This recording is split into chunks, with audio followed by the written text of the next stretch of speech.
Legends on the bow, a dream come true. That is some moment. Aguero!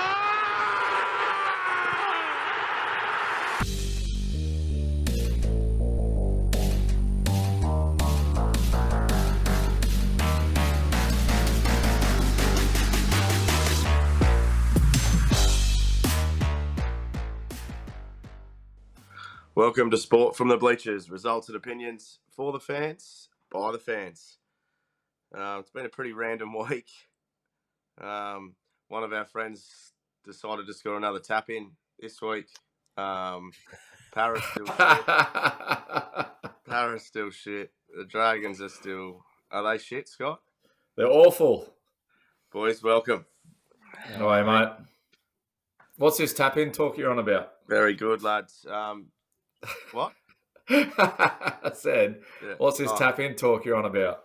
Oh, you're still talking. Yeah. And Penrith is still top of the table. Well, hang on.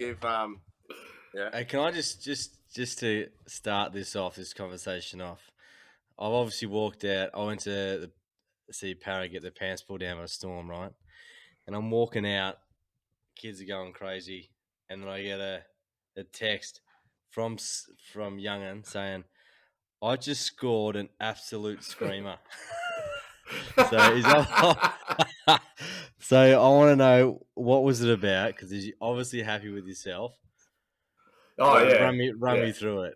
Is I'll it a let tap him in? tell you the story. I'll let you tell his side of fucking tap in my ass, and then I'll tell you my story. Okay, right, so you don't need to listen to Matthew because Matthew rang me on the Friday. He's like, "Oh, I'm a bit sick, Scott. I'm not going to be able to make it down." So I got a bit of the flu, so I'm not coming. So he wasn't there. And buzzed off too. Mate. And I sound like that too when I spoke to him. You're Like awful. a muppet. You do. You are a muppet. So he wasn't there, Justin, and just so happened I received the ball between halfway and the 18-yard box, and it was bouncing, and I leathered it volley. Yeah. And the ball was moving. I'll say that it was moving very fast and swerving all over the place, and now too good for the keeper. The ball went in, mate. Explain to the viewers and the listeners that the goalkeeper had one arm. He didn't, Doug. Yeah. I think it was his first game in goals. God love him, but he won't go in goals again. Well done, Scott. Thanks, mate. We'll move on quickly now. How many goals have you scored this year, Heddo? Well, I'm going that good. I've been asked to take over as coach for this weekend, so we know the first play they won't be starting. You're driving, unless you drive. I'm not driving. We just won't go.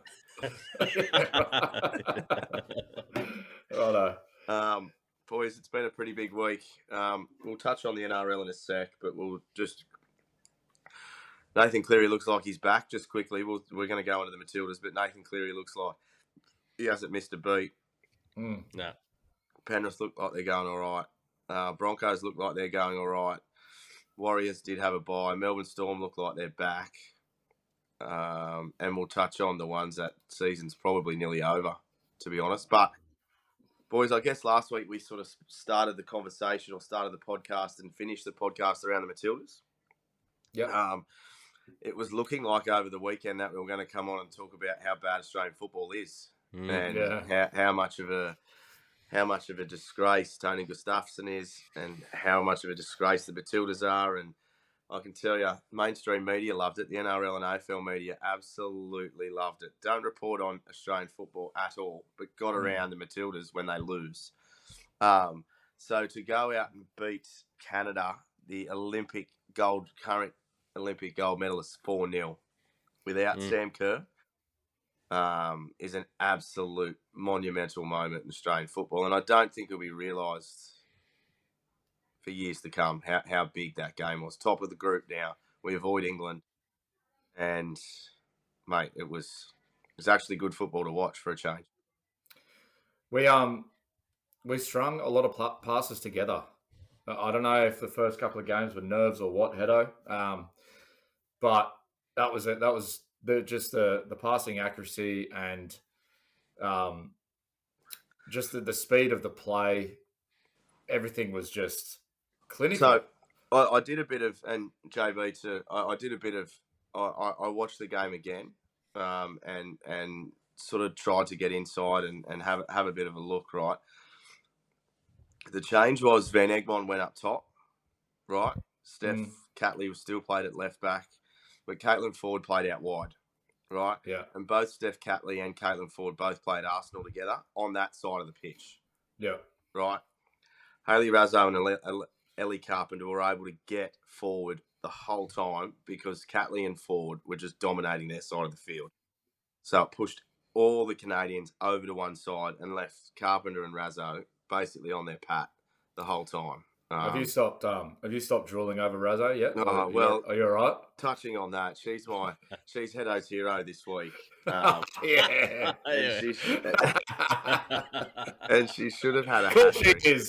Of course she is. She should have had a hat trick. She's a genius. Now, I don't know if you quite know the backstory to Hayley Razzo. She's just recovered, not recently, but from a broken back. Ooh. She broke three vertebrae in her back. So a pretty serious injury. Again, just signed with Real Madrid. Wow, that's massive. Big time footballer. And mate, I said it in the last. I don't know if I said it in the last podcast or I said it to one of you. Give her the ball and we'll score a goal. Just get her the ball. And we got her the ball twice, and she scored. Right, so she is Hedo's hero this week, along with I guess the Matildas team and how they played. I want to give a big rap to the centre back Hunt. She was an absolute colossus. Kyra Cooney-Cross and Katrina Gorry tackled everything that went near them, and just didn't give the Canadians, who, mind you, were much taller and much bigger and should have out-muscled us a lot more than they did. Yeah. My preempted young gun of the week ended up having an absolute blinder. Yeah. She's come back. She's come back. Great touch. She had a shock. Obviously had a shocker in the first. And we're talking about Mary Fowler. Games, but yeah, Mary Fowler. So she was in and amongst it. She can wear black gloves whenever she wants now. So she's killing it. Yeah, and she'll play for Man City. So I guess, JB, from your point of view, it being in Melbourne on I guess the day Buddy retires, and we'll get to Buddy in a sec. But the Matildas, were they big in town? Yeah, massive. I think that game itself,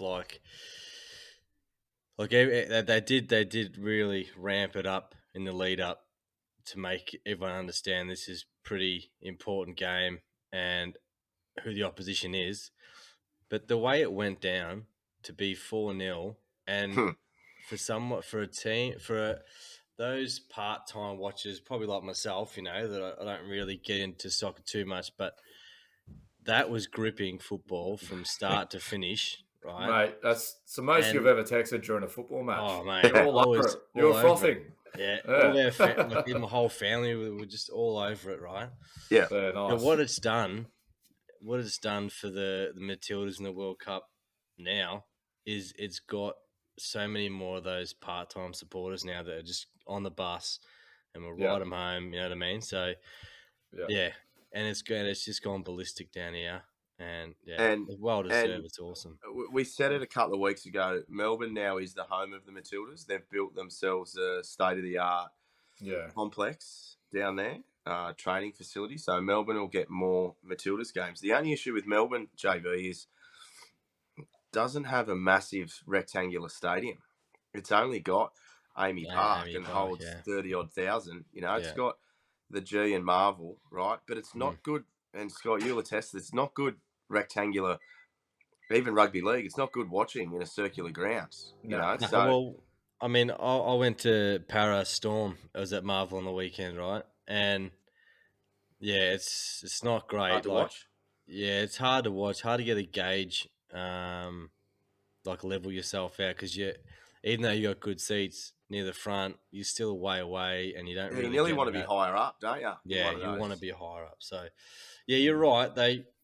Amy Park's the only rectangular stadium, but no, look, they'll build on that, and who knows. Yeah, no, and it's just a point that needs to be made, which is why Melbourne aren't getting the big finals in the Women's World Cup, right? Because they didn't want to hand over Marvel or the G. But then, like, I'll ask you two: would we be able to feel if the Matildas make the World Cup final? We would have put 100,000 in the G. Yes. Yeah. Especially, yeah, for sure. World Cup in final, Melbourne. Well, absolutely. there was 87,000 at the rugby on the weekend, right? For Melbourne, Melbourne. Melburnians go to anything big, they'll fucking go. Yeah, Anything sport related, they'll go. But I nearly think at the moment the Women's World Cup deserves something like that. Like you look at the Colombia Germany game the other day, there was 47,000 people there again, right? That's and fucking wild. I'll send you. We'll put something on our socials. Panama have just scored their first just before we come on air. Panama have just scored their first Women's World Cup goal, and it's the goal of the tournament. It's from 40. Absolutely massive. It's from 40 yards, right? It was about the same distance as my goal. Oh, here we go. So 4 yards. Mine was on the volley though. Mine was on the volley, not off the ground, mate. She's cheating. So anyway, we'll share that, and I think you're only going to start to realise, and Scott and I have been talking this. There's a couple of footballers that will get worldwide sort of recognition out of this, and one of them's Lauren James. It's Lauren James, isn't it, Scott, from England? Yeah, from England. Is that Reece James's sister? Reece James's sister. Yeah. She's dominating, mate. She's been involved in every single England goal, whether she's scored or assisted. She plays with Sam Kerr at Chelsea. Yeah. So they're good mates. So, look, I think Monday night's going to be huge, lads, back in Sydney. It's going to be massive. And what it does, right, it gives Sam Kerr another week. Yeah.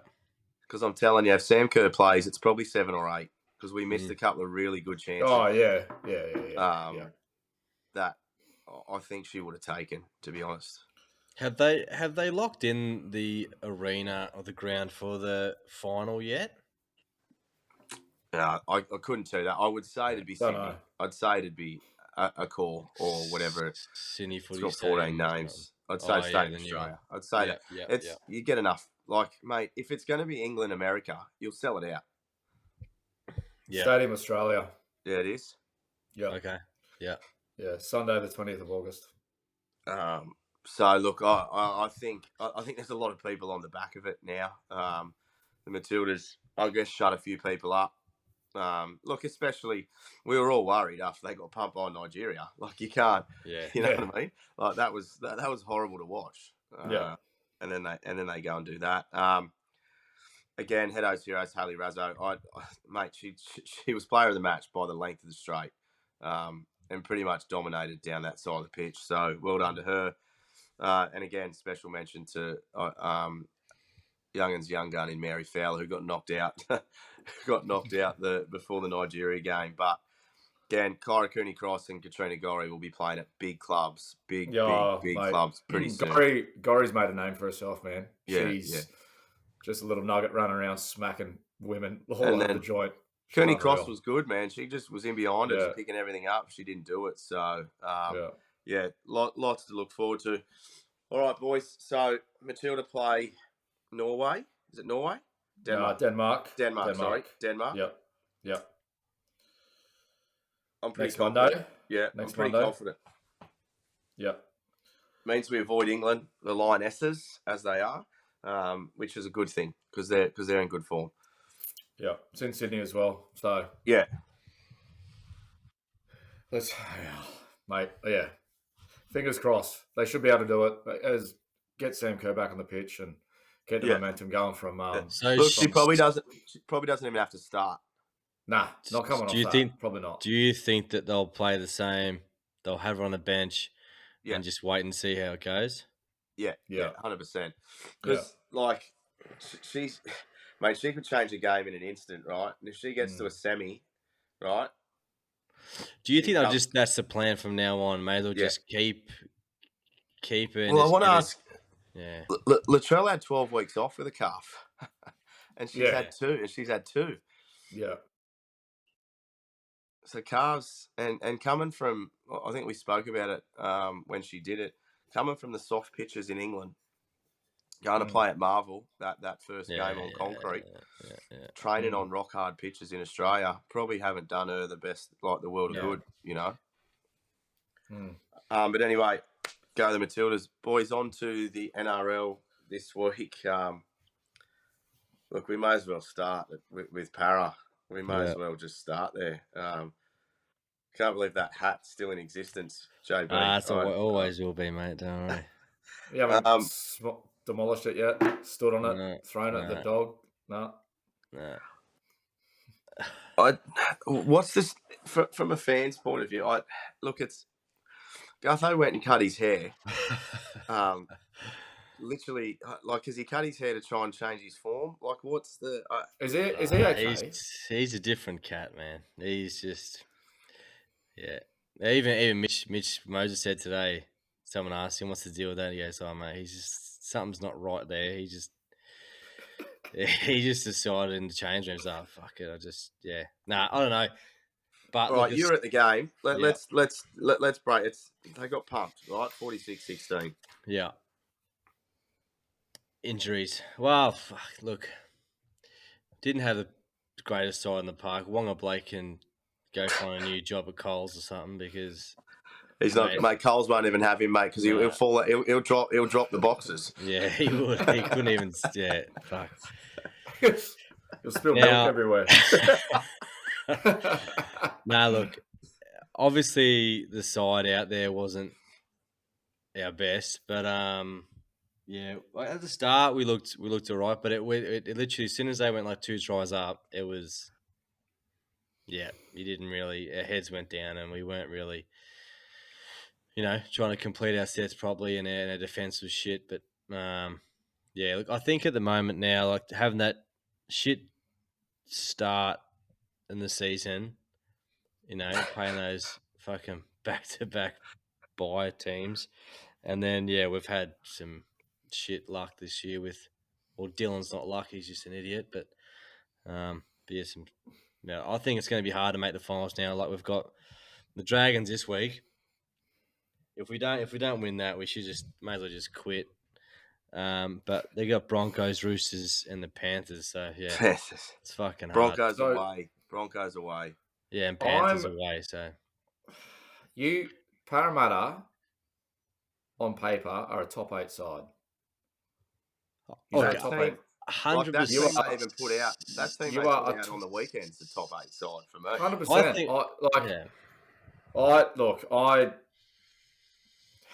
I'm bringing it down to coaching. I think, mate. Honestly, I don't know, man. All right, stop there for a sec, because I'll take over from there before you throw the toys out of the cot. He's made some changes this week, BA. And I've jumped on the Parramatta forums this week on Instagram and Facebook, and they've pretty much gone to town. They've and I said it in our group chat that Parramatta fans are very fickle, and we'll jump on someone when they don't like it. And well, they've jumped on BA this week about a few changes he's made. Look, the Wonga Blake one, everyone's sweet with. And I think the world's pretty much on board that. Paul Wonga's probably going back to St Dom's A grade. Yeah. But I guess our man, he's been rested. I think BA is talking it in Brendan hands. He's been rested. Well, he's been named in New South Wales Cup, but he's been rested. I'm not sure he's to blame, to be fair. I'm not sure you're going to get is Freddie Lussick a better footballer than he's come back from the UK? Like, he didn't even get a bench spot when every team's carrying 2 hookers at the moment. Every team. Yeah. Is carrying 2 hookers. Before Young and you go in, if I can, we were talking off air,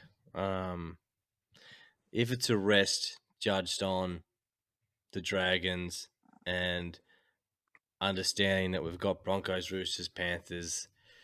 If that's the conversation in the back end with Brad and Brendan, then that's fair. Like he's shouldered a lot through with Hodjo and stuff like that, and hopefully that's the reason they're looking out for him. But I'll Saying, ask you this. we do need you. I'll ask you this: is a rest half an hour off the bench, not playing 80 in New South Wales Cup? Yeah, that's the tricky thing, and we spoke about that in the group chat in the week. It's like if you're going to rest a kid, you either rest him totally, right, or you manage him through the game, and and pick and choose your battles. But yeah, look, obviously we're not. I know Scotty, you might know a bit more, but yeah, if I'm hoping that's the headspace that the coaching staff are in with him, and not trying to let's try and fix things, and maybe that's an option we need to fix because it's not right. But yeah. when I just said, when talking about you guys being a top 8 side, and I think it comes down to coaching. Yeah, look, obviously the issue with Brendan getting dropped this week, but just to reiterate what I was actually saying is at the start of the season, losing games to teams you should not be losing to with what you've got on paper. And you should be higher up the table, regardless between Hodjo and Brendan and all that. You've got that many good players that should be a top 8 side, without doubt. Then should be top 4, to be honest. Yeah, absolutely. You're fucking grand finalists. It's for me, it's a telltale sign that there's a problem with some coaching issues in my mind. Now, going to obviously Brendan being dropped to reserve grade, obviously it's upset him, but he's taking it well. He's taken it well. He's understanding that it's the nature of the game, and he was basically told that if he he hasn't been playing as hard as he would like him to since he's got his cork injury a couple of weeks ago. So he wants to give him a bit of a rest, and he'll be back next week. Now, let's hope that's the case. I don't agree with playing him in reserve grade, but because that's, to me, that's not a rest. And I think it's pretty ordinary from a coach to where Brendan's picked up the pieces for the last 2 months or whatever it is. You come off a flogging from Melbourne, the whole team's feeling down, and then to throw him into reserve grade when clearly wasn't his fault. It's not good. It's not good for Brendan, but like I said, he has taken it well, and he'll bounce back. He's at the start of the year, we were stoked if he could just get one game, but he ended up getting half a dozen or even more. So he'll be right. He'll come back. But yeah, my issue, another issue is they've got the Dragons. The Dragons are fucking shit. Now, if you boys come out and put 19 plus on the Dragons, and Joey Lustig looks like a fucking superstar because Dylan Brown's back and all this shit, then look, don't get too confident in Para pumping. Look, they could go and put 50 on him, right? Yeah, but I don't think the hook and roll changes the issue. I think you just got to hope that he's spoken to Brendan properly. He's advised him of what to do. Because again, all the forums are going, why is Brendan 18th man? He's so. Look, he's got the full support of the board as such in the fans. So and that's all you can ask for, right?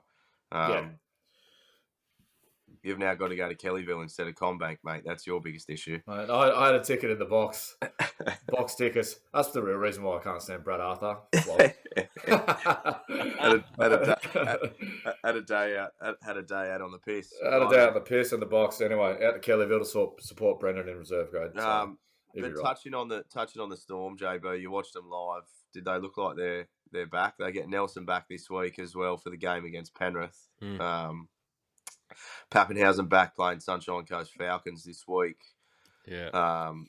Looks for me like they're ticking all the boxes leading into the final series. Yeah, they looked fucking polished. and that combination with Harry Grant, Hughes, and Munster, mate, is unreal. And Harry Grant he's awesome. He's awesome He's to unbelievable, watch, mate. I get fucking anxiety every time he's within 20, gets the ball, because you can't tackle him. And Munster, the way he dances around, but I think Hughes, he gets big raps down here, but he's underrated when it comes to top halves in the league. Like, you don't. Well, he's a Kiwi, mate, so it's a Yeah. great point. And I think it's a great point you touch on. So let's touch on him as a Kiwi. I think Fisher Harris and Moses Leota are in the same boat. Yeah, yeah. Right? Yeah, he doesn't get the mention, like, they're not talked about as the best front rowers in the game, and No. neither is Jerome Hughes, because they're not playing Origin or whatever. Exactly right. So it's all the half's all about Mitch and Cleary and Reynolds and even Cherry Evans. But mate, the way he steers him around the park and what he can do, yeah, he's awesome to watch. But yeah, look, they are looking fucking awesome, looking good, and it's just painful when you're playing against, because they're just so structured. Like, I've said it for a while now. Like, they're like Penrith. They just get up, repeat. They don't try and push the point. Yeah. They understand. No fancy shit. Nah. So let's touch on that then. It's probably the game of the round on Friday night. Yeah. This week, Penrith versus the Storm. Both pretty much as strong as both teams can be. Both sides missing the odd player. Yeah. Not enough to really worry, but Penrith looked pretty sound, lads, on Saturday night. Cronulla, one of the best attacking teams in the comp, held to 0. And yes, you can go and say they had some injuries. Will Kennedy went down and all that, but they still didn't score a try. And they're your bogey team as well. Yeah. Like, Sharks are very, very hard to beat for Penrith, especially they can score from anywhere. At Penrith as well. The fans are a bunch of flogs, and they get into the Penrith's head. So yeah, massive result for Penrith to keep them to 0. Suck shit.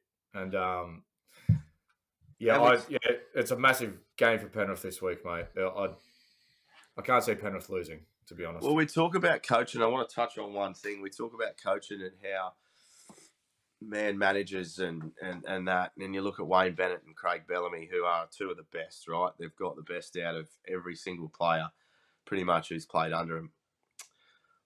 I think you can nearly talk about Ivan in that respect now. And, you know, he's lost every assistant coach he's ever had. He's lost Barrett, he's lost Serraldo, he's lost Webster. He's lost them all, and he's still the one, and they're still doing the same things. But there was a comment he said on Fox after the game, and they asked him why Moses Leota started on the bench, and why Lindsay Smith started, and he basically said Spencer Lenu's out for a couple of weeks or a month or so, and they needed that impact that Spencer brings off the bench, but also in Lindsay Smith's development, he needs to start games and understand how to start a game of football. Now, Lindsay Smith was nearly the best player on the park. He was folding blokes and he played long minutes. So Ivans can do both. He's got Lindsay Smith for life now, right? Lindsay Smith for life, and Moses Leota is always going to put in for him, right? Yeah. Last year, you lose Api Coruscant, you lose Kickow. All the talk's like, no chance. And now you got Mitch Kenny, which no one really rates, but he's doing a job. And he's still top of the table.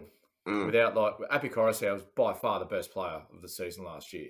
And then he's still finding a way to do it. And he also said he's got to put the brakes on Nathan, because Nathan's trying too hard. And he looks flustered, and he was trying too hard on the weekend, and he made some mistakes, right? He kicked them to death, and look, he probably did on his part, right? But so Penrith, for me, and you can call me a one-eyed Panther fan or what, and it is what it is, but I think they have another gear to go, and that's putting the Storm in the same bracket. They have another gear to go as well.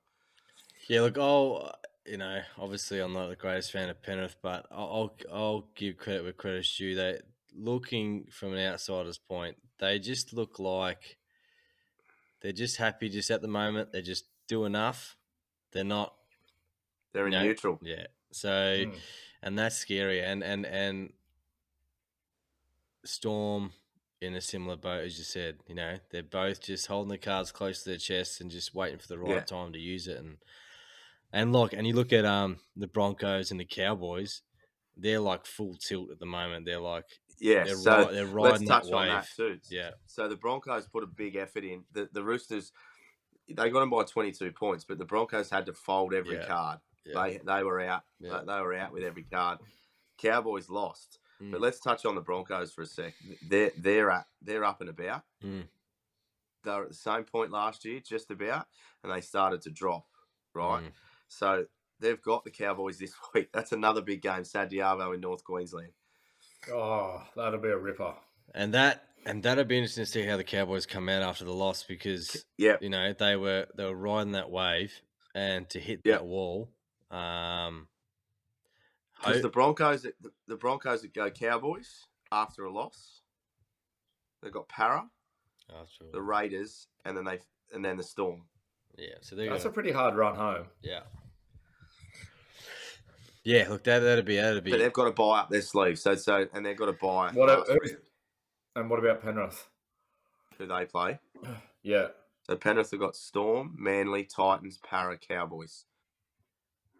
So that's still tough, but I mean, I think Broncos have got it worse. Anyway. I think. But again, are they playing finals footy now? Let's run through it. Warriors have got a bye, right? So it's Warriors had a bye, so we're not sure where they're at coming off a bye. They're in third, right? They'll finish top four.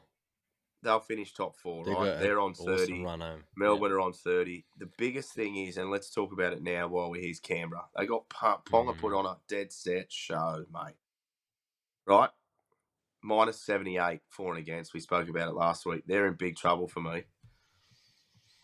The Raiders. Yeah, and they're slipping now, I think. I think that the confidence has gone straight out of their sails, but I think the Rabbitohs will come home strong now with Latrell. Yeah. Got a pretty. So let's talk about them. Look, Gus has given it to Latrell.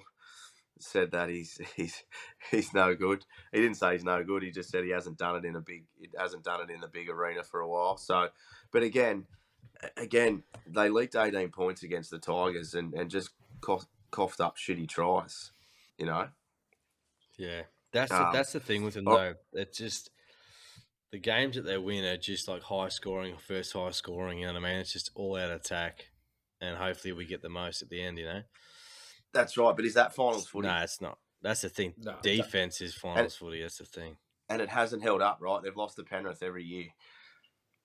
And they're over in Perth this week playing the Sharks.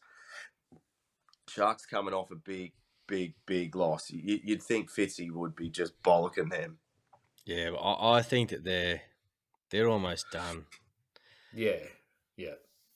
All right, so let's park that conversation for a second, right? So let's run through the top four. Penrith, Brisbane, Warriors, Melbourne. Does it change? No. Righto. So 5th, 6th, 7th, 8th. Canberra, South, Cronulla, Cowboys, right?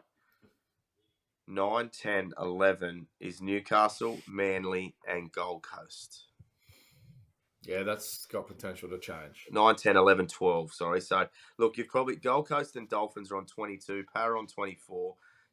Roosters 22. Fuck, it's still there, right?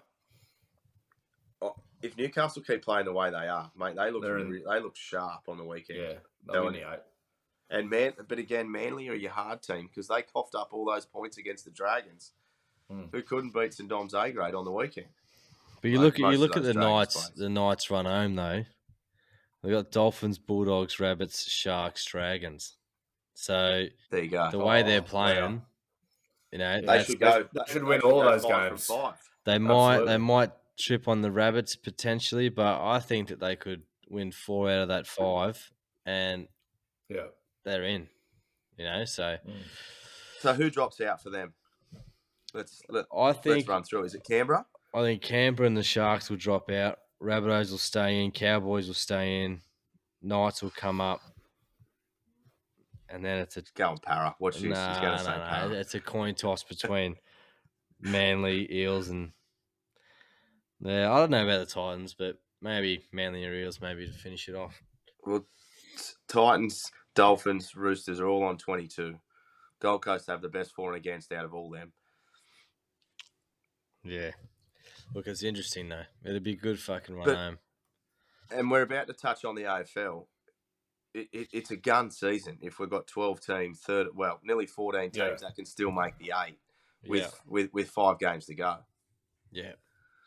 It hasn't really been that kind of situation for a long time. Like, it seems to be stitched up at this time of year, but no, it's good. It's fucking good. All right, so we go a couple of crackers, right? Gold Coast Warriors, 2 teams that you really can't get a read on.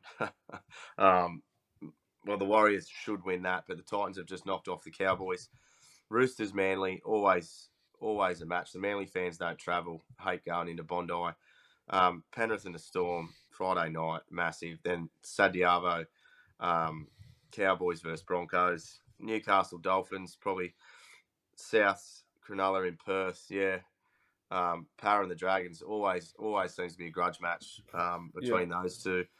Canberra and the Tigers. Canberra got to win. If Canberra lose to the Tigers, I think you can dump their season. Yeah? Yeah. Definitely. We can say goodnight. Yeah. They should give up their finals ticket. Yeah.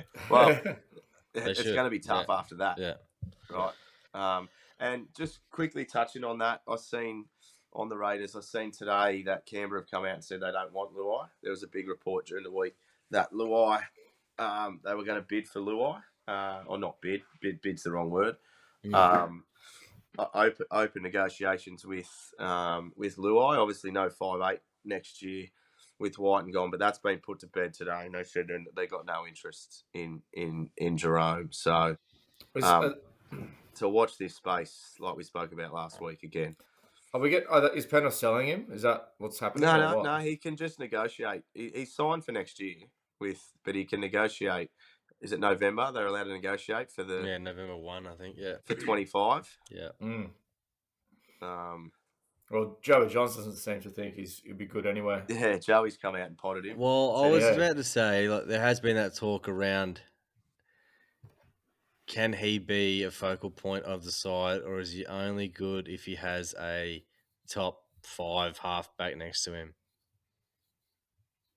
And if you look at the money that they're saying that he's chasing, he needs to be the number 1 guy. So, yeah, it's a watch this space.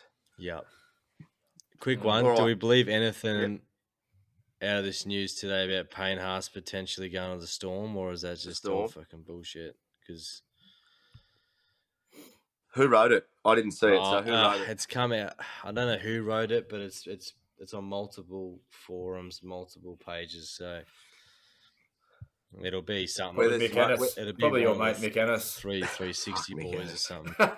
Sorry, before we get on to Payne Haas, touching on Mick Ennis for a sec, right? I didn't mean to wind you up. So you're watching the Sharks game, and he's a Sharks legend. Good on him. He's won a grand final. Mate, 15 minutes are in. Penrith are up 18-0 or whatever they are. And all he's saying is, Sharks are in this. Sharks are in this. Get your Lego head off, cunt. Shut up, they're shit. He kept saying, they're up for this. They're up for this. Mate, it took him about 45 minutes to give Penrith a rap. It was Nathan Cleary's first 40-20 before he said, Penrith might be on here as well. Mate, go to bed. Anyway, sorry, JB, I've hijacked that. But Melbourne don't offer blokes $1 million unless they're serious. That's the thing. And I don't think they'd offer $1 million to a front rower for the sake of it as well. Yeah. To be honest. Yeah. Because I think Craig Bellamy's in that mould as well, where you can. Payne Haas is different for me. He's an 80-minute front rower, so he's probably worth $1 million. Definitely is. Yeah. Like, he's $1 million player because he does stuff that who's playing 80 minutes in the front row at the moment? Anyone besides him? No. So no one. So look, maybe Melbourne have got the mill in the cap, mate. Don't know how, but anyway. They're going to start a new big three, are they? Munster, Harry, and Payne. Fuck. Yeah. Anyway, boys, JB, you've just sent through some breaking news around the AFL. Yeah. While we're doing it, we'll touch on the Dacos boys and Collingwood, and obviously Buddy, which has been the biggest news of the week. The Dacos boys and Buddy, but Damien Hardwick, the Gold Coast CEO, is flying to Europe as we speak, or tomorrow. Yeah.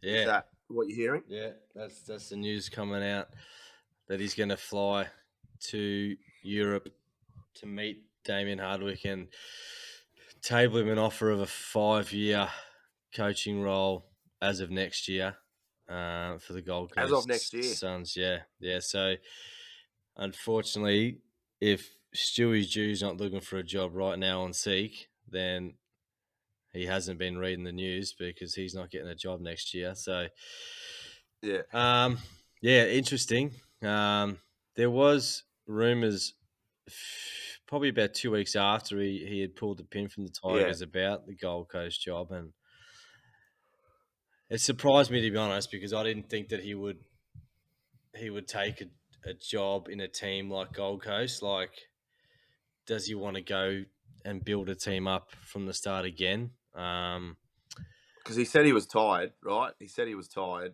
and he said he'd not done coaching, but he was flat and whatever else. And especially seeing the writing on the wall with the Tigers, like, let's be honest, they're going down, they're not going up.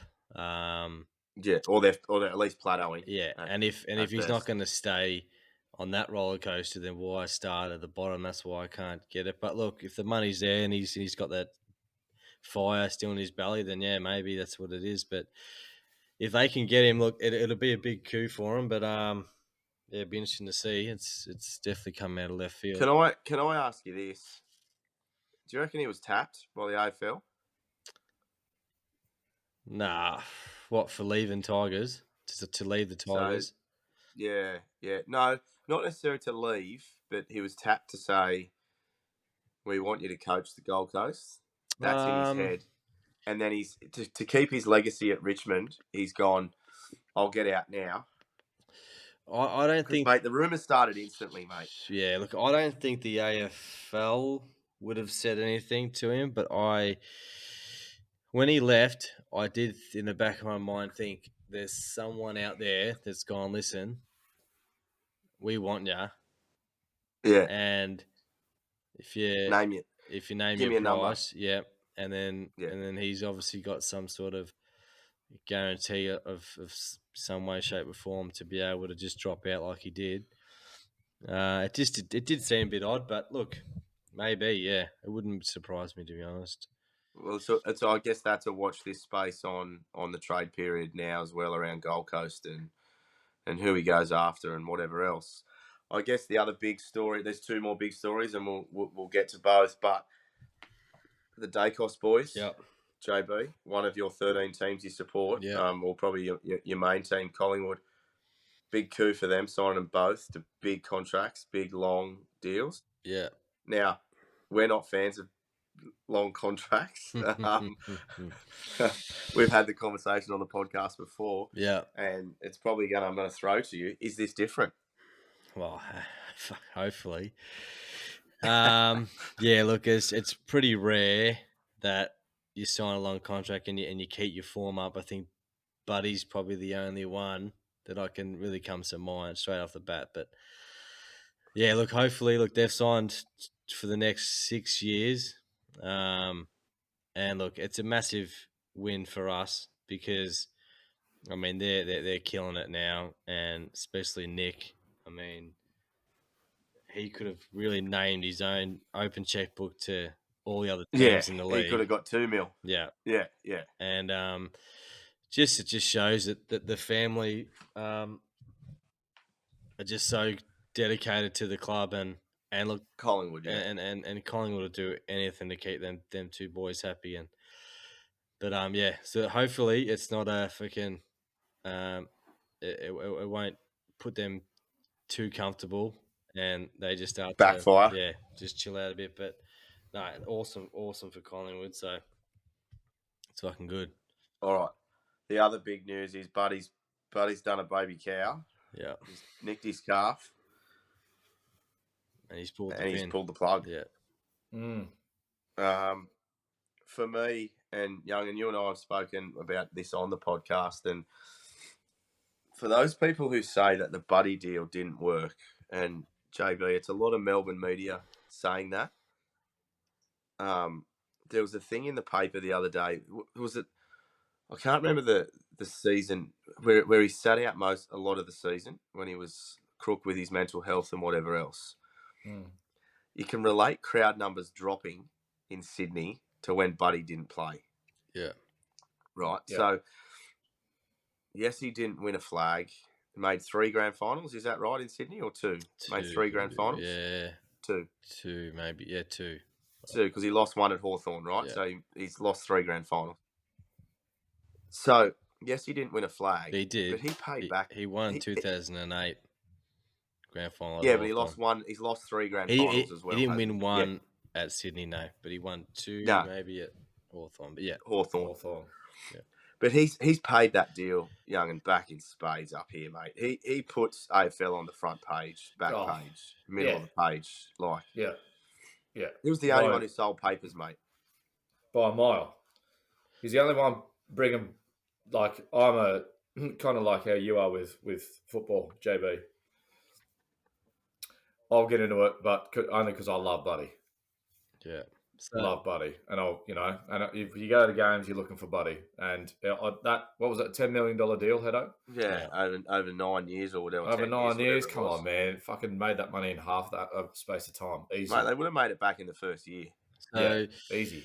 So at the 5-year mark, I remember seeing a stat come out that they had actually made his contract value back in sponsorships, jersey sales, all that kind of stuff by the end of the second year. Yeah, they made it all back. And Nathan Buckley come out today and just coming out saying, look, listen, for everyone that's saying that Sydney didn't get the deal they wanted out of Buddy, yes, he didn't win a flag, but he's made that much money back plus more. Yeah, there's no doubt about that. So he was kind of just sticking it to the man. So and the narrative. He stuck it to him. Really into the narrative. Yeah, good. Listen, everyone just needs to shut up because the yardstick, yes, at the start was we need a flag, but flag or 2 or 3. But the supporter group that he's brought to Sydney, like, and the funny thing is, the whole reason he went to Sydney to start with was he needed to get out of the bubble of Melbourne because he couldn't go anywhere, right? But unfortunately, he's even said he's brought a bubble up to Sydney. You know what I mean? Like, he still can't walk around normally. So that's just the Buddy effect. Longmire said that in his press conference. He said he wanted to get out of the bubble. And he was papped getting off the plane. First day, first day he got into Sydney, he was papped getting off the plane. So nothing changed. And look, to sum me like Alex, you can't really sum his career up pretty quick. But I think I don't remember who said it, but he's probably the one player that needs to be put into the Hall of Fame and straight off the bat become a legend. Yeah, that was Damien Barrett. Yeah. I listened to that this week. Yeah, and I do agree. Like, it takes a long time for people to become a legend, but you don't understand that there was so many. And what he did to the game, and to be able to do what he's done, at especially the size he is. Well, he's 6'2", isn't he? 6'4" or something. Yeah, he's about 6'2", 6'3".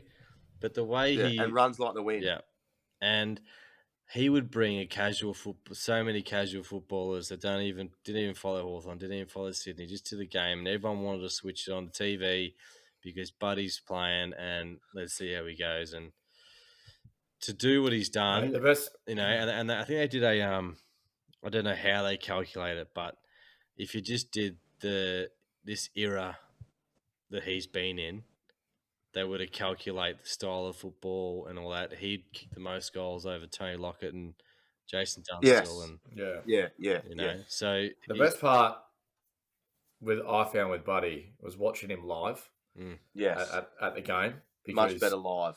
He is fucking unreal to watch live. He is into blokes that you don't see on the TV. Pushing, shoving, throwing them into the ground, being just a proper, footy, pest of a human.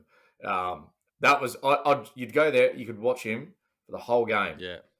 And then all of a sudden you get the ball, kick a goal, but you don't see all the shit on TV that you do in the game. And mate, we could talk all day about it. There's some goals. Yeah. There's one goal he kicked at the SCG from the centre square. Just picked it up and went whack. And it was still travelling over it was still rising when it went through the posts. Yeah. But look. Yep. It's just the way he played, like he could, for him to kick that many goals in the era of the full forward it was gone. For the back half of his career, the era of just the lead up forward turns around, kicks was never there. Nah. And he's kicking goals from all over the ground and still kick over 1,000 goals, mate. He's it'll never be done again. And he's unreal. So massive. So well done. Well done. Yep. And look, it's a shame that he doesn't get a farewell game, but but he doesn't want it, mate. I know he doesn't want it. Turn up his own media conference. No, he'll sail off. He'll come out and talk. What I will say on that is, JB and Young, and you know this for a fact, Sydney need a big fish, right? Whether it's GWS or whether it's the Swans. Sorry, New South Wales. We'll talk New South Wales. Needs a big fish, right? Yeah. Needs a big fish, a big charismatic type. We had Lockett. We had Buddy, right? I think there's going to be big rumblings around Brodie Grundy, JB. Yeah. And I know he's not the big charismatic guy, but Sydney don't have a ruck. Am I right? Yeah. Like a good ruck that can do everything. No, I think you'll find that Brodie, he won't be at Melbourne as much as Simon Gooden wants to say. Yeah, he won't be at Melbourne, right? Anyway, we won't go into that. I'm just want to throw it out there that Sydney are good at getting their big, like who they want. Player. I think a big team player. Brodie will be at Sydney or at Port Adelaide next year. Oh, you reckon? Okay, there you go. Because he's from Adelaide originally. And he was chased by Port, wasn't he, as well before Melbourne? Yeah. And Port near Ruckman, so it'd be one of those two, definitely, yeah. Well, let's put that in the vault. We'll put it this way. We'll see. If they're saying, Melbourne, right, that they want to have this Grundy combination, they're putting Grundy down the VFL to work on his forward craft. And they put a bloke, Harrison Petty, in to the game on the weekend instead of Grundy, right, who's played most of his career, down back. He's not a prominent forward, and he comes out and kicks 6 goals. Kicks 6. Right, so Grundy can just make those. And Gawn's had 4 of his best games he's had in his career. Yeah, so Grundy needs to disappear. But it annoys me because Collingwood are still paying him $350,000 a year, Grundy. And you're paying him that till 2026. Yeah, so... And a third club will get involved. Yeah, and he's playing fucking VFL. Yeah. It's the most expensive VFL player. Definitely, yeah. Boys, I want to touch on, before we get on to the Parramatta of the AFL in Carlton,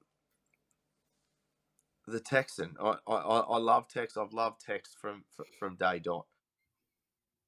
Charlie Curnow goes and kicks a bag full for which we'll touch on. Takes him so far ahead of the Coleman, and Tex gets to a showdown in pot 6. Yeah, he's playing. I know we're not in the era, Jay. We're not in the era of the power forward, but he's changed. He's transcended it this year and just dominating blokes. Yeah, he's playing like it's his last season. You know what I mean? Like he's given it all. Yeah, and he's just signing 1-year deals. He signed a deal for next year, and he goes, "Oh, we'll see how we go halfway through the year." Yeah. No, he's playing like he was back in 2017. You know, like he's really good. Throwing blokes around. Yeah, big boy. All right, so well done to Tex. Does that say more about Tex and Adelaide, or more about Port Adelaide? The loss. Yeah, like that. I think I think Adelaide is cruising along. I think with Port Adelaide, you need to see how they back up this week. You know what I mean? Like, yeah, the showdown's always close. Like, you can't. They got to go to Geelong too now. Port have to go to Geelong. Yeah, but then Freo beat Geelong. Like, yeah, this round was full of freaking upsets. Mate, touch on it. Sorry, I'm going to digress here for a second. North Melf, fucking this cocksucker next, like in this thing, has tipped West Coast every single week, and he finally tipped West Coast. Mate, he could have had about 13 full rounds, but he's tipped West Coast every week. Mate, they're true. And he's tipped him again. So yes, it was a tough week in tipping, and sorry, JB, to digress, but both the Pies, Port, and the Lions got done. Yeah. So the top three didn't change, did it? No. Look, even Essendon, man. Did you get the Swannies? Yes. JB had a shocker, by the way. He's that far in front that he doesn't need to worry. He doesn't need to worry. Yeah, I'm still third. Look, it was you're shocking, mate. Yeah. Look, mate, you got two. What's wrong with you? But now, look, Carlton keeping they I know we were basically, as soon as we started saying they need a lift or else they're in trouble. They lifted. They have. And they played. Yeah, fuck, they touched us up. You know, like it was a tough game, and but no, they did well, definitely. And look, they could be that surprise packet just to start chipping away at the top 8. And put it this way, the way they're going, they should make the finals, but they won't make. I don't think they'll make top 4, but no, they'll struggle to make top 4. But they will be a team that a lot of the top 4 sides won't want to play. Yeah, because they've started to play that tough in and under brand, and Charlie Curnow, the big banana on his own, without Harry Mackay, looks better. I know. Yeah, I think that's a blessing in disguise for Carlton at the moment. I think with Harry Mackay being down. So, if Harry Mackay's fit, do you play him? I think you will, just because of that presence, contract values type thing. But the thought around that goes around, well, if we put him in, he takes a defender away. Yeah, no. But what happens is, with the midfielders and stuff bringing the ball into the floor, they start looking for it, which will... All right, so hold that thought. Is he tradable then? Yeah, definitely is. So, did Carlton put him up? I think, I wouldn't be... It's not a bad shout, to be honest. Like, they're getting that notoriety now that there might be... It depends on how they finish the season. If they do well and they go second week into the finals or something like that, and people might go, all right, well, they've got some future here. It might be worth, getting some midfielders or something out of him, But yeah, right. I want to throw this up. You just said Carlton's one from the bottom 4 that could throw the cat amongst the pigeons. I'm going to say that GWS is the only one outside the top 4 that can give it a shake. Yeah. In the way they're playing footy. They've won in every corner of the country. Yeah. And they can win from in front or win from behind. Yeah. And I've said it about 14 times on here that if Toby Green was playing for Carlton or Collingwood, he would have won 3. He'd be top 3 in the Brownlow every year. Yeah. And the problem for other teams is he brings it. When he brings it, mate. The bigger the game, the bigger the crowd. Look out. Yeah. So, and the more they give it to him. Now, I want to touch on one bloke, JB, and I've been listening to a few AFL podcasts, and it's been getting around. Obviously, Darcy Moore's a lock for down back in the All-Australian. There's a kid at GWS by Sam Taylor. Am I right in saying it's Sam Taylor? I'm going to look him up as we speak, but He's been dominating blokes, intercept marks, and whatever. Yeah. So if it's not Toby Green and it's not Sam Taylor, if they're both at a big club, they both make All Australian off the bat. Yeah, you're right. You're right, and that is that out of the. It is Sam Taylor, by the way. That is that out of the bubble effect. You know, you do get that a lot. But yeah, you're right. I think he'll get. He takes the best forward every week and still goes and runs off and takes marks. Yeah, he'll definitely be in the squad, All Australian. Yeah. Yeah, and well deserved. But yeah, you're right. That they are a team that you look at. You know, you wouldn't want to play them. Like as a Collingwood fan, I wouldn't want to play them. Yeah, because they're unpredictable, mate. They could be down by 50 at half time. Then all of a sudden, Kingsley gets them in at half time. He gets his guns out and just starts spraying them. Yeah, I think their only challenge, to be honest, is a similar challenge to Brisbane is the MCG. As the bigger ground. And having that Collingwood fan base, you know, that kind of Collingwood or Carlton fan base down there. That's going to rip in. I know we touched on Sydney and Buddy quickly, but if Sydney, is it a missed year for Sydney? And and we've had a conversation about it. We've been sticking up for them, saying it's the injuries that have got them. Sort of played a big part. They lost the McCartan boys and Rampy and whatever else, and Bud for a lot of it. But shit, they've beaten some good sides recently, JB, at their best. Well, they still could sneak it, right? They're still in that sort of realm of that they could make it. But is it a lost year for Sydney? I think that coming off a grand final. Yeah, obviously coming off a grand final, you know, I think it's not very often that you make the grand final and miss the eight, right? So obviously, first of all, you need to tick the box of making the 8. I think they will make the 8 and they'll just scrape in. Do you? Yeah. But yes, if they don't make the finals, definitely is a missed year. 100%. I don't think it's a sack the coach scenario, but there still have to be some sort of change. So it's a massive game this week. They got GWS. Yeah. Right. At GWS, yeah. But then they've got Gold Coast, then they've got Adelaide, but they got Melbourne in the last. So Melbourne last. So it's a big game for them. Yeah. Right. Because teams around them have got big games. Teams around them in Richmond have got the Bulldogs. Geelong have got Port Adelaide. So those teams around them are playing big clubs. And Hawkins is out. Yes. Yeah, and Jeremy Cameron got headbutted at a pub, so he won't be. He won't be there. No, they've cleared him. Some random bloke after the Fremantle loss, he went to the pub with a few mates just to watch the cricket, and some random drunk patron obviously didn't win a multi because something Cameron did. Just went up and just headbutted him like fully fucking hell. So he's been cleared to come back. So yeah, it's all happening down there. But I think again, it's a big round of footy, right? It's a massive round of footy that can Bulldogs Tigers. Loser can nearly say good night to their season. They're all on similar points, right? Essendon are going to beat West Coast. Adelaide still in the hunt.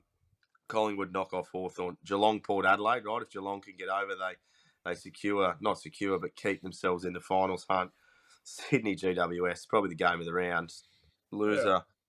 Well, GWS is still there, but Sydney can probably say goodbye. Melbourne are going to knock off North Melbourne. Carlton St Kilda. Tell me how St Kilda is still in the 8. Yeah, mate. It's just that. I just did my tips before. It was a hard one to pick. who do you pick in that? Carlton could win by 100. Yeah, look, the only reason St Kilda are still hanging in because that run they had the first half of the Yeah, season. they won 7 in a row or whatever. Yeah, so they're really hanging on to that. But yeah, I think I said it for the last couple of weeks. They'll slip down. I think Carlton will touch them up, and yeah. So yeah, look, So it's a I big think the round last, the bottom 8 is going to be interesting, same as the NRL. Yeah. So it's awesome. It's good. Well, there's still 14 down. 1 to 14 can still make the finals. Yeah. Right. So finishing off on that big round of AFL, boys. Touching on the Ashes quickly.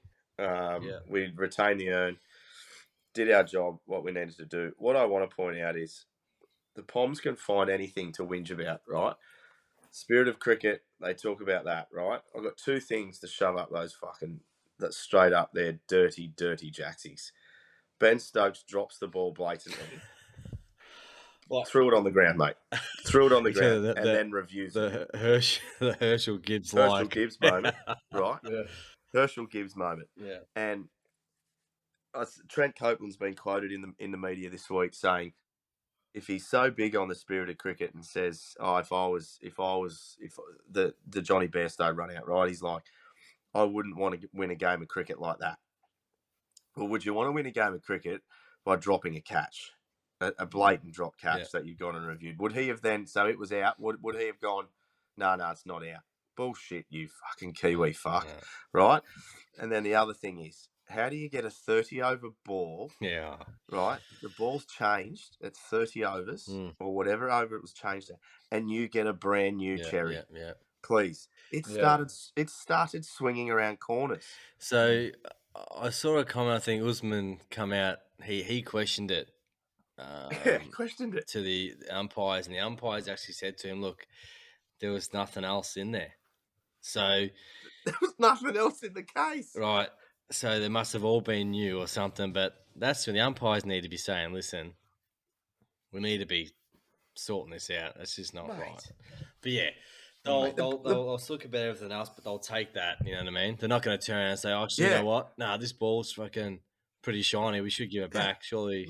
Yeah, we should give it spirit of cricket, mate. We played in the right way. This is a new ball. Yeah. Give it back. And then also spirit of cricket. We won't go for a drink up with the Australian boys after the thing. Because I was just about to say that. Debrief went too long or something. Fucking need a dick, you know? Fuck off. Yeah. Debrief went too long. You lost the Ashes again, you twats. Yeah. How many years in a row now? Yeah, they haven't won it for 20 years. 4. Well, 04 when McGrath rolled his ankle. Yeah, that's right, on the ball. So suck a dick. Yeah, see you later. All right, JB, your multi of the week. Yes. So this is the week. Now we're pretty good at this, by the way. So gamble irresponsibly because we're going real good. No, gamble responsibly. You got to be on now, John, JB. And we're going on the game of the round as well. So we're going Storm Penrith. Okay. So we got head. He's going early too. He's going real early. I'm surprised you're going on a Penrith game. Jesus. Head to head. Because he wants to mock us, mate. If we lose, well, is it head to head Penrith win? Oh no! Get as much on the Storm as you can at $3.25. Get as much on the Storm as you can. So it's a 4-legger. So we've got Penrith head to head. Stephen Crichton to score. Munster to score. But I'm going to go under total match points, under 40.5 points. Ooh, under. Yeah, because I think it would be a defensive style game. Battle. So, and that's paying $31.50. So put 50 on it, you get just over $1,500 back. So I like it. Yeah, I think it'd be a close game. I think it'd be, it'll be a dogfight. 4 tries in it or something like that. Yeah. It'll be final. It'll be finals footy. Yeah. Interesting. Mm. All right. Well, boys, we're just about done, but everyone's favourite segment is TikTok's going mad for it. I actually found us, boys, on TikTok today, and if you go and find us on TikTok, tell the listeners and viewers, go and find us on TikTok. There is some good banter going on there. Like, we are getting... I went and had a look at... we had a conversation around like the $1 Million Player the other day, and we said how Ponga's not that. Mate, someone jumped on there and gave me a fucking good spray.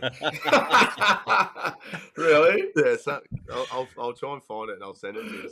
Someone jumped on and basically said, "Do you watch any footy? Are you blind? Are you blind?" Oh shit! So thanks for watching all those TikTokers. You are dead set TikToks, mate. You are. Yeah. You're dead to us, mate. Yeah.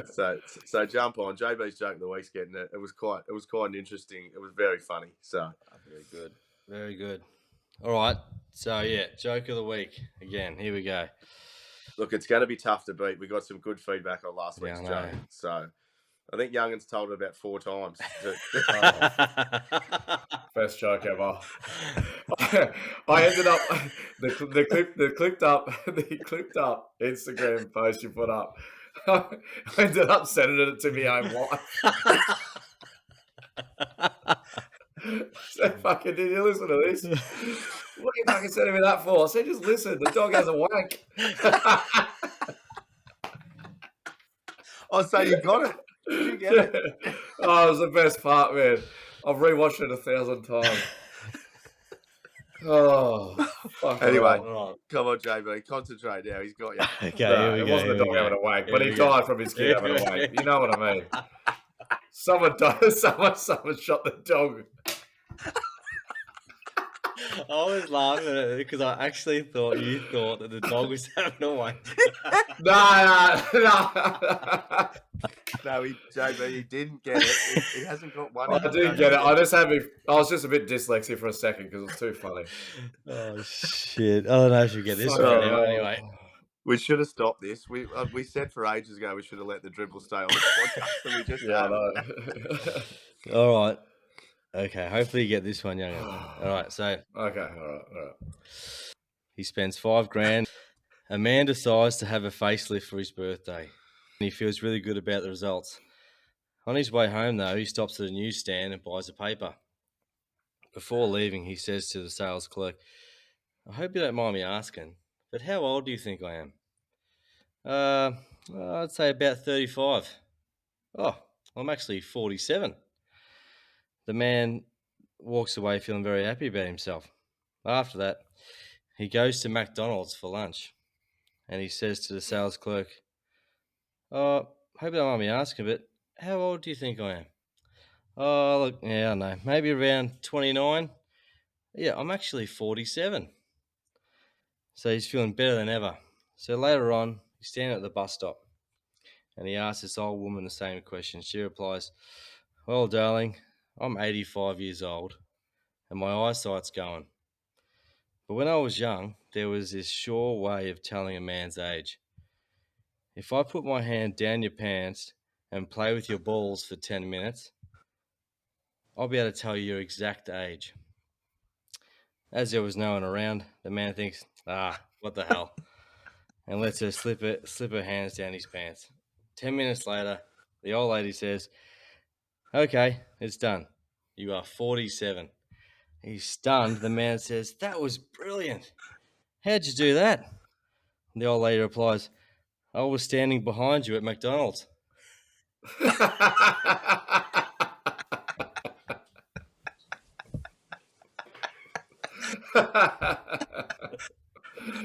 Oh, yeah, very good. Very good. Very good. Very good. Fucking hell. All right, boys. Big week of sport again. We'll go the Matildas. We hope to be sitting here next week with another Matildas win. Yeah, definitely. Get up, girls. Let's go. Nice one. All right, lads. All right, Thank gents. you. Yeah. Thank you, mate. Wait. See you, lads. Bye. Hey guys, JB here. Just jumping on the back of this app just to say thanks again for all the support. We're loving it. And also just a reminder just to like and subscribe if you haven't already. Tell a friend. But also, if you want to be part of the show or get your voice heard, whether it be tell a joke or get your opinions over, hit us up on the platforms. But also we've got a number 0434 732 734. You can send us some texts, voice messages through WhatsApp or however you want to do it. But again, 0434 732 734. We'd love you to be part of the show. But again, thanks from all of us at Sport from the Bleachers for your support. Cheers.